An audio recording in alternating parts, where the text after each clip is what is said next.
Maya-maya muling kinausap ni Kuya si Ali tungkol sa pagtatagumpay sa ginawang task sa labas ng bahay. Gusto ko lang balikan yung naging task nyo kahapon. Ano ba naging motibasyon mo para gawin mo yun? Kuya, na kailangan talaga naming magawa to, kuya. Para sa task namin, kuya, saka para din dun sa gusto kong makuha din, kuya, na makita yung ate ko.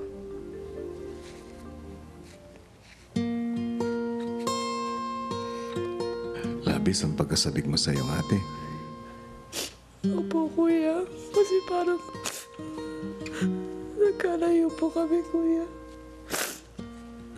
Saka, kuya, parang lagi kami magkasama pag kami mga mahirap na bagay. Pero, nabimiss ko talaga siya, kuya.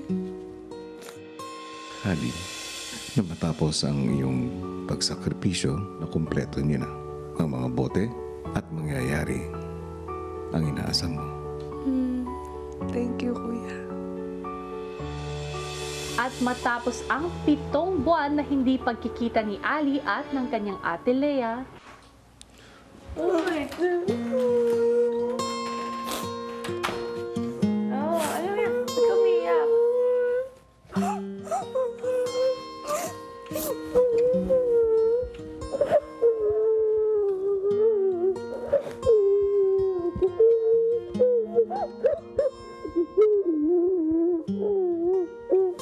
Umiyak. Umiyak. Ako sakit.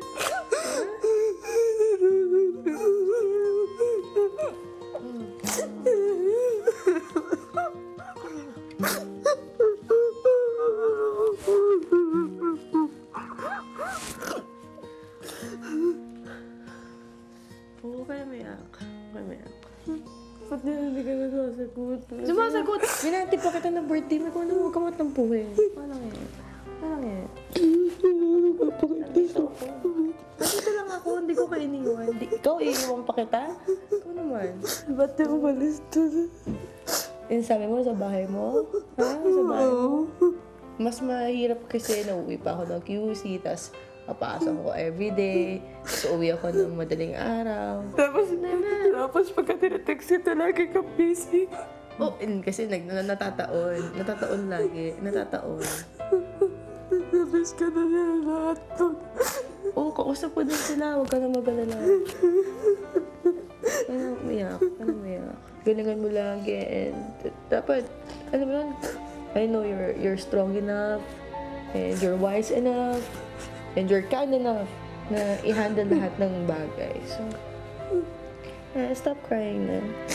Thank you talaga, kuya. Kapagod ka eh. Ha? Ano na yan? Tama mo. Ka naman yan.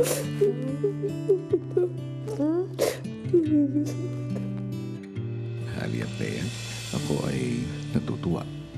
Lalo na para sa iyo, Ali. Thank you, kuya.